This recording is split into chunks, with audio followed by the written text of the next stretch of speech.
आदाब दोस्तों।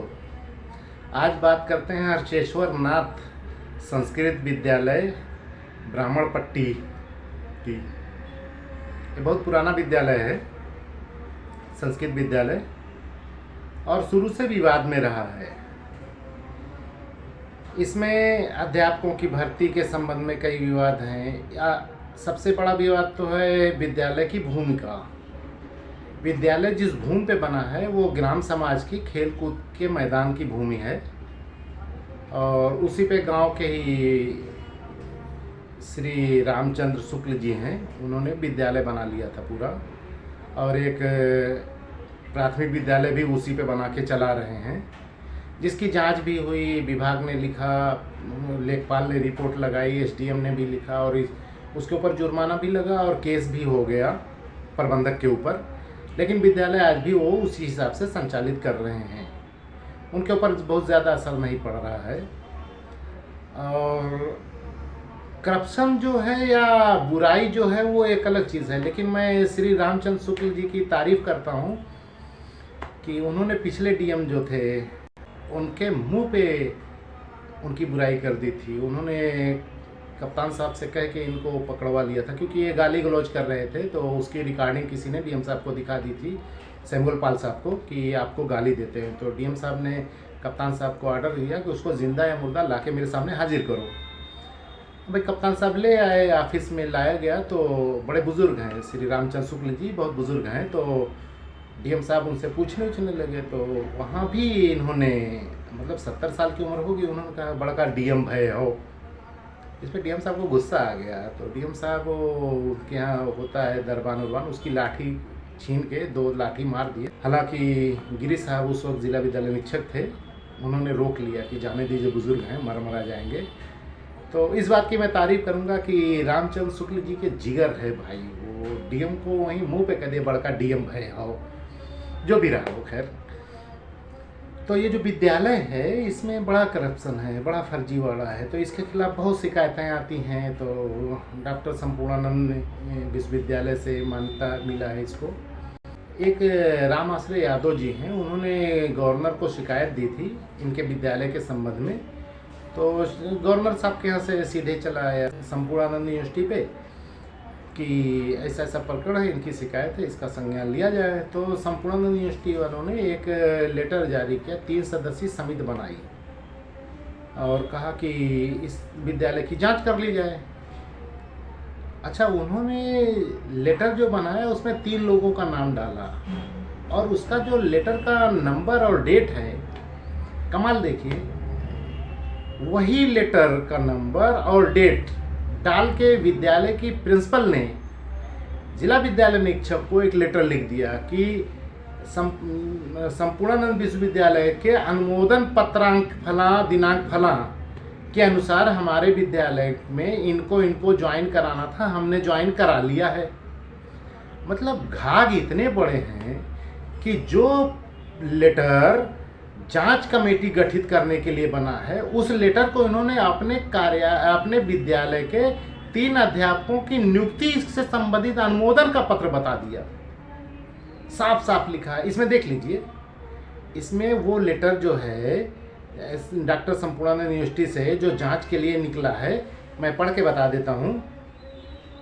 उसका लेटर का नंबर है जी 4085 4086, डेट 7/12/2023। इसमें 3 लोगों को जांच कमेटी का सदस्य बनाया गया है। श्री रमेश प्रसाद अध्यक्ष, श्री सत्येंद्र कुमार यादव सदस्य, श्री राम आशीष सिंह संयोजक, इन तीनों को जांच कमेटी का सदस्य बनाया गया है। जबकि इसने प्रिंसिपल ने इसी पत्र का हवाला देके लिखा है जिला विद्यालय निरीक्षक को कि डॉक्टर संपूर्णानंद विद्यालय के कुल सचिव द्वारा अपने पत्र 4085 4086 दिनांक 7/12 के आदेश तथा प्रबंधक महोदय के आदेश के क्रम में 23/12 को प्रातः 10 बजे मेरे द्वारा आरती देवी, लक्ष्मी देवी और एक और कोई है, उनका नाम नहीं आ रहा है मुझे, को आज हमने ज्वाइन करा दिया। क्या मजाक बना दिया यार। जांच आदेश को अनुमोदन आदेश बता दिया इसने और जिला विद्यालय अधीक्षक को दे दिया। 3 नियुक्ति कर डाली। ऐसा संभव हो सकता है क्या? किसी विद्यालय के प्रबंधक में इतना जिगर हो सकता है क्या कि उसके विद्यालय के जांच आदेश वाले लेटर नंबर को वो अनुमोदन का लेटर बता के जिला विद्यालय अधीक्षक को लिख दे कि हमने उस अनुमोदन के अनुपालन में इनको आज 10 बजे ज्वाइन करा दिया। इसको कहते हैं घाघ पट्टी। जो मैंने शुरू में तारीफ की थी ना श्री रामचंद्र शुक्ल जी की, वो यही है, दिन को रात कर देते हैं वो। अब वैसे जिला विद्यालय अधीक्षक निकम्मा है, वो तो कुछ नहीं, उसकी सेटिंग होगी। इसमें जो तीनों लोगों को ज्वाइन कराने की बात है, कुछ पैसा छपा आ गया होगा वो, वरना इस पर तो तुरंत FIR करनी चाहिए कि तू बता डॉक्टर संपूर्णानंद विश्वविद्यालय से जो जांच आदेश निकला है उस पत्र को तू अपने यहाँ अनुमोदन पत्र कैसे बना दिया। इसका संज्ञान लेके इसको उसके ऊपर FIR करनी चाहिए, लेकिन नहीं करेगा, ये पैसा खा लिया होगा, चुपचाप बैठा रहेगा। तो इसमें जो 2 महिलाएं हैं, एक आरती देवी हैं, एक लक्ष्मी देवी हैं, इनके बारे में जानकारी ली गई तो पता चला एक उनकी रिलेटिव हैं, कोई घर की ही है, दूसरी लक्ष्मी यादव क्या करके हैं, उनका अभी मुझे बहुत अच्छे जानकारी नहीं, लेकिन 2 पद जो है, एक पुरुष एक महिला, वो दोनों प्रबंधक के परिवार के सदस्य हैं। नियमानुसार उनकी ज्वाइनिंग नहीं हो सकती, लेकिन भाई कहाँ नियम चलता है वो ज्वाइन कर लिए। लोग बताते हैं कि इसमें जिला विद्यालय अधीक्षक कार्यालय का भी कुछ है, उसका अपना कोई स्वार्थ वर्थ है, इसलिए उसने इसको इग्नोर कर दिया और मैनेजर की इतनी हिम्मत हुई कि वो जांच आदेश पत्र को अनुमोदन आदेश बना के और पत्रावली वहाँ जिला विद्यालय अधीक्षक के यहाँ भेज दिया है। देखते हैं इस पर जिला विद्यालय अधीक्षक क्या करते हैं। लेकिन जो विद्यालय सरकारी ज़मीन पे बना हुआ है उसके खिलाफ आज तक कोई कार्रवाई नहीं हुई। लेखपाल कानून को SDM की रिपोर्ट आ गई, मुकदमा दर्ज हो गया, हाई कोर्ट से उसको अपराधी घोषित कर दिया गया, उसके बाद भी आज तक कुछ नहीं हुआ। उसने एक दूसरा विद्यालय भी उसमें पब्लिक स्कूल करके खोल लिया, एक विद्यालय कम था क्या, एक और खोल लिया, और उसकी भी मान्यता कहीं से लिया होगा। मान्यता के लिए पेपर देना पड़ता है भाई, ज़मीन का पेपर देना पड़ता है कि मैं एक विद्यालय चलाने जा रहा हूँ, उसकी ज़मीन ये है, ज़मीन का स्वामित्व है या किराया है, बताना पड़ता है। उसने दिया होगा और ये दिए हैं। आप देते रहो शिकायत, देते रहो शिकायत, कुछ नहीं होने वाला है। यानी पैसे का पूरा खेल है, और अगर पैसा कम पड़ रहा है, आप नहीं दे पा रहे हैं, तो एक हमारा कैंडिडेट भर लीजिए और हम आपका सहयोग करेंगे जिंदगी भर। तो मैं इसमें पता लगा रहा हूँ इन तीनों कैंडिडेट में जिला विद्यालय अधीक्षक का कैंडिडेट कौन है।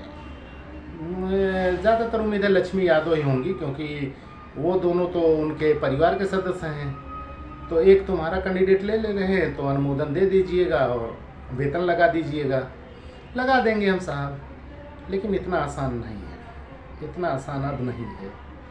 420 ही तो लगेगी। भले रामचंद्र शुक्ल जी बहादुर आदमी है और मैं उनकी तारीफ़ करता हूँ, डीएम के सामने उन्होंने कहा, लेकिन कानून से बढ़ के कोई नहीं। कानून चलेगा ना तो सब सही हो जाएंगे। ज़मीन भी खाली करनी पड़ेगी, बिल्डिंग भी गिरेगी, मान्यता भी जाएगी और सारे अधिकारी भी नपेंगे। देखते समय लगेगा, कितना समय लगता है आप लोग इंतज़ार